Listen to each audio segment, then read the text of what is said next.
दोस्तों नमस्कार, मैं हूं प्रकाश चंद्र और आप देख रहे हैं इस वक्त युवा शक्ति न्यूज। हर खबर पैनी नजर। दोस्तों, जैसा कि कोरोना का तीसरा लहर जो है वो दहलीज पर है और पश्चिम बंगाल सरकार ने अब आंशिक लॉकडाउन भी लगा दिया है। लोगों के मन में बहुत सारे सवाल हैं, हमारे मन में भी बहुत सारे सवाल हैं और इन तमाम सवालों को लेकर हम एक ऐसे व्यक्ति के पास पहुंचे हैं जो आयुर्वेद क्षेत्र में बहुत ज़्यादा काम कर रहे हैं। नितिन आर्य साहब राजीव दीक्षित मेमोरियल ट्रस्ट के बंगाल प्रभारी हैं। उनसे बात करेंगे। ये जो तीसरी लहर की बात की जा रही है, जो नया वेरिएंट है, सुपर स्प्रेडर कहा जा रहा है, इसको आप कैसे देखते हैं?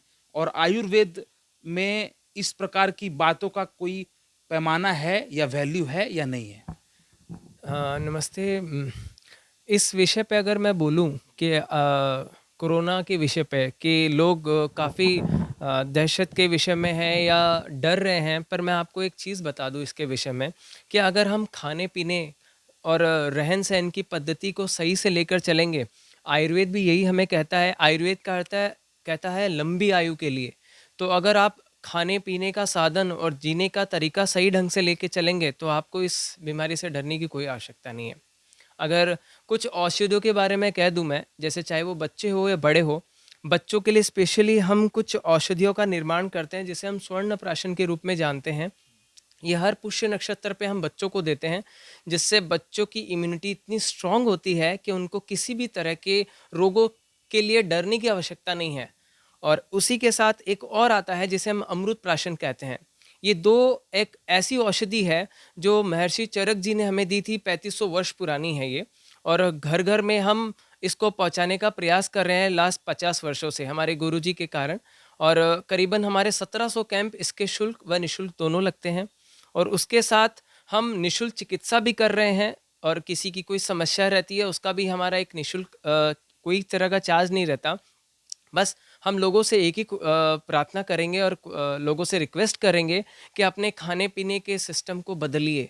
घर पे हर एक चीज़ राजीव दीक्षित जी ने बताई है, कैसे रहना है, कैसे सहना है, तो इस रोग से डरने की कोई आवश्यकता नहीं है। नितिन जी, सवाल तो अभी मेरा वही है कि चाहे खाने-पीने की जितनी भी दिनचर्या में हम लोग नई-नई पद्धति को अपना लें, लेकिन कोरोना से तो लोगों को तो डर लग ही रहा है। इतने सारे लोग पिछली बार मारे भी गए हैं। देखो, मरना और मारने में दोनों फ़र्क है। मैं इसको अलग तरीके से समझाने की प्रयास करूँगा।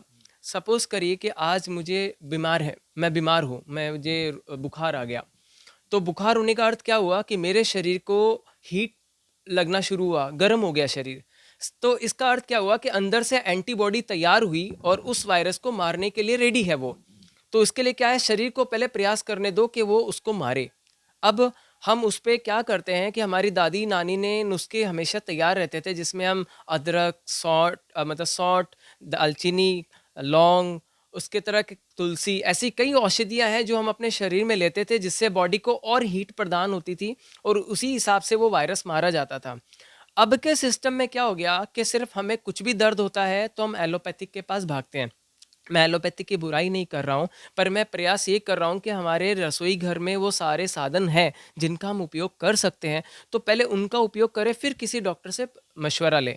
रही बात, आप बोले लोग मर रहे हैं, लोग डर रहे हैं, तो आपके शरीर की इम्यूनिटी स्ट्रांग है तो मेरे ख्याल से आज मैं 2 वर्ष हो गए पूरे कोरोना काल में, मैं घर घर लोगों की चिकित्सा कर रहा हूँ, और मुझे शायद बंगाल के लोग काफ़ी अच्छे से जानते हैं, इतने लोगों में घरों में गया हूँ, तो मैं आपके सामने स्वस्थ हूँ और मुझे कोई रोग नहीं है। मैं उसकी ये नहीं कर रहा कि मैं इससे डर रहा हूँ या मैं इसके विषय में जानता नहीं हूँ, मैंने ये बात नहीं कही है। पर हाँ, मैं इस विषय के ऊपर कार्य कर रहा हूँ, घर घर लोगों को सचेत कर रहा हूँ, समझा रहा हूँ कि अपना रहन सहन बदलिए।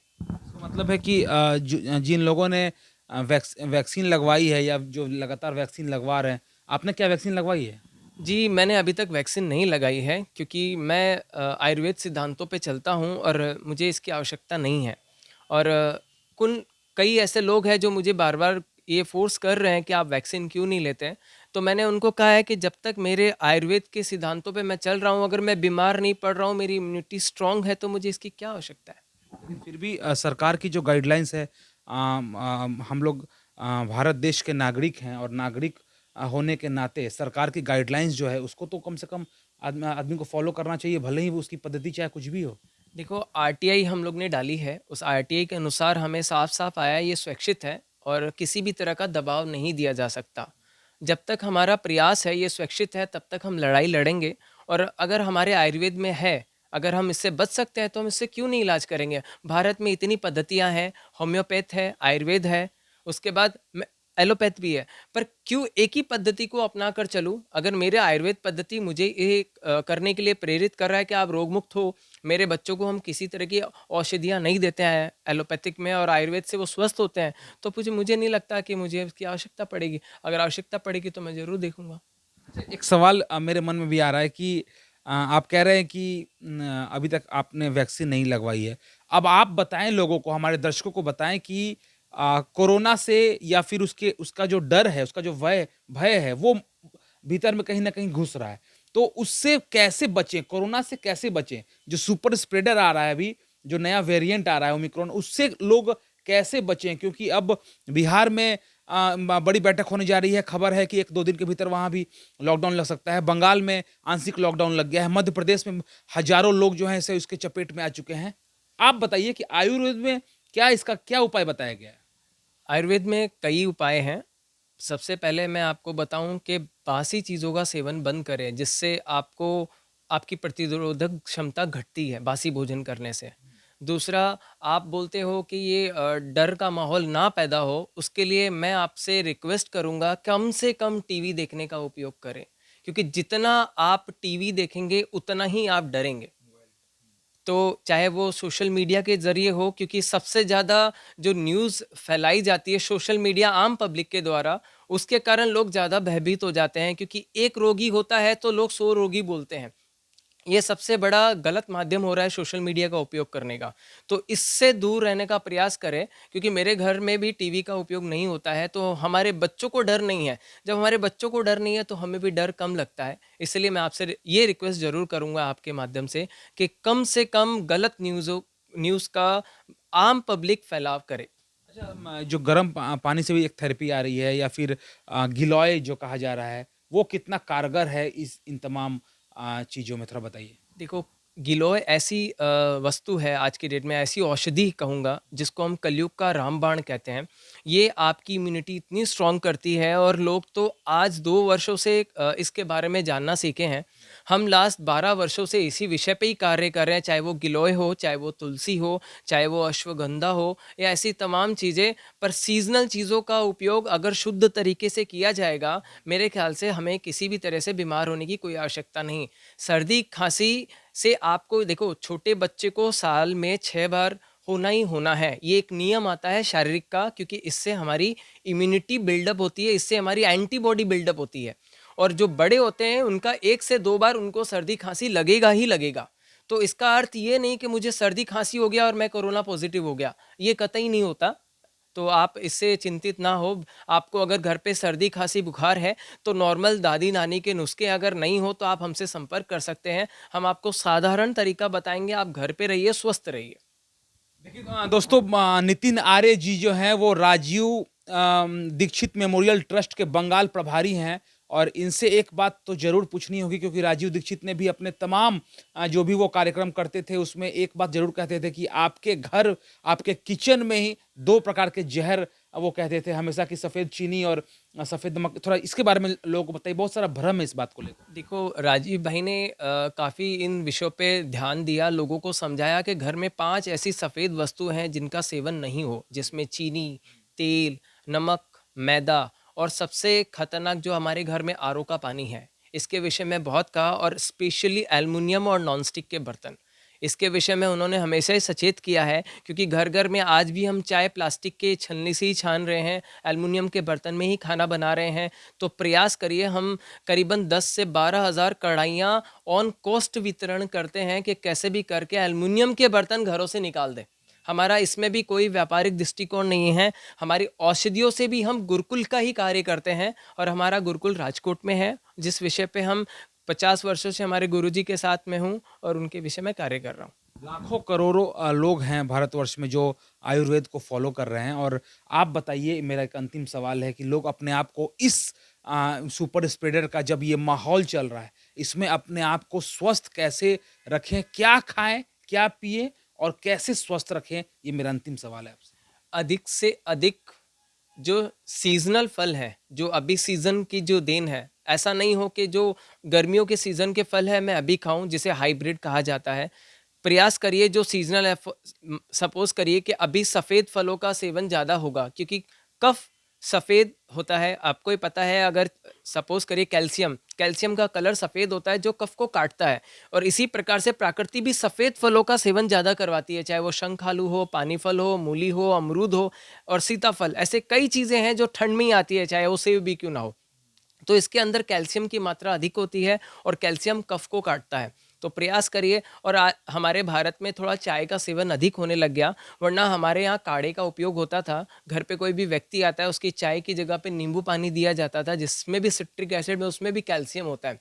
तो प्रयास करिए, सीजनल चीज़ों का उपयोग करिए, आप स्वस्थ रहेंगे। और गर्म पानी को लेकर आप क्या क्या कहना चाहेंगे? देखो, शरीर में गर्म पानी का ही सेवन अधिक करना चाहिए, या आपका प्राकृतिक उस समय का जो टेम्परेचर है उसका पानी पीना चाहिए।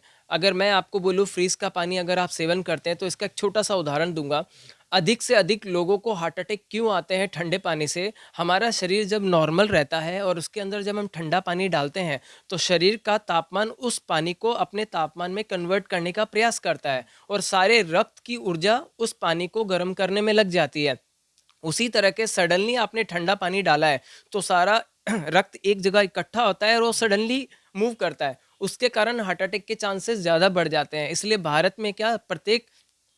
के प्रत्येक गांव-गांव में भी जाइए, आपको गर्म पानी का ही सेवन करने को कहा जाएगा।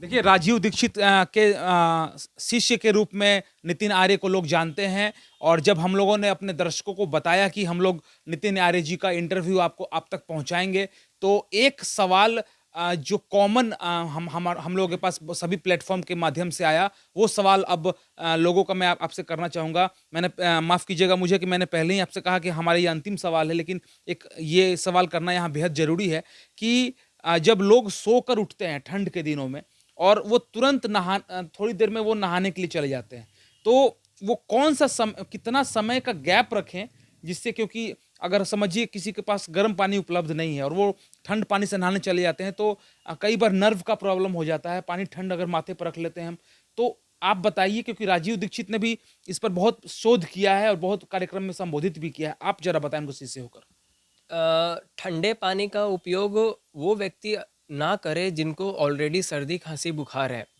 कतई ना करे, क्योंकि उनका जो कफ की क्रिया है वो अधिक बढ़ी हुई है, और पानी कफ को बढ़ाता है। जहाँ ठंडा क्षेत्र है उस जगह पर प्रयास करिए कि नॉर्मल पानी का उपयोग करें या गर्म पानी का ही उपयोग करें। और जो व्यक्ति ठंडे पानी का उपयोग करता है, क्योंकि आज की समय में लोग सही समय पे सोते नहीं हैं, जिसके कारण उनके नफ्स की प्रॉब्लम अधिक होती है। जैसे सपोज करिए कि मेरा शरीर 11 के लगभग जब त्रिउष्मक हमारे शरीर में काम करता है, हमारे शरीर की कितने कितने दोष है जिसको हम टॉक्सिन्स के रूप में मान लें, वो जब क्रियाओं को चेक करता है और शरीर सोने के बाद ही उस क्रिया को नष्ट करने का कार्य करता है। पर आजकल की जो आधुनिक जीवन हो गया, जिसमें हम रात्रि को लेट सोते हैं और सुबह लेट उठते हैं, उसके कारण हमारे शरीर की नर्व्स की प्रॉब्लम अधिक होती है, और कई लोगों को ब्रेन हैमरेज इसी कारण हो जाता है। तो प्रयास करिए अभी गर्म पानी का सेवन या गर्म पानी से नहाने का ही उपयोग करें। बहुत बहुत धन्यवाद नितिन जी, इतना बेशकीमती सुझाव देने के लिए और हमारे दर्शकों तक पहुंचाने के लिए। और दर्शकों, आप देखते रहिए युवा शक्ति न्यूज, हर खबर पैनी नजर। अपने इलाके की खबरों को जानने के लिए युवा शक्ति चैनल को सब्सक्राइब करें।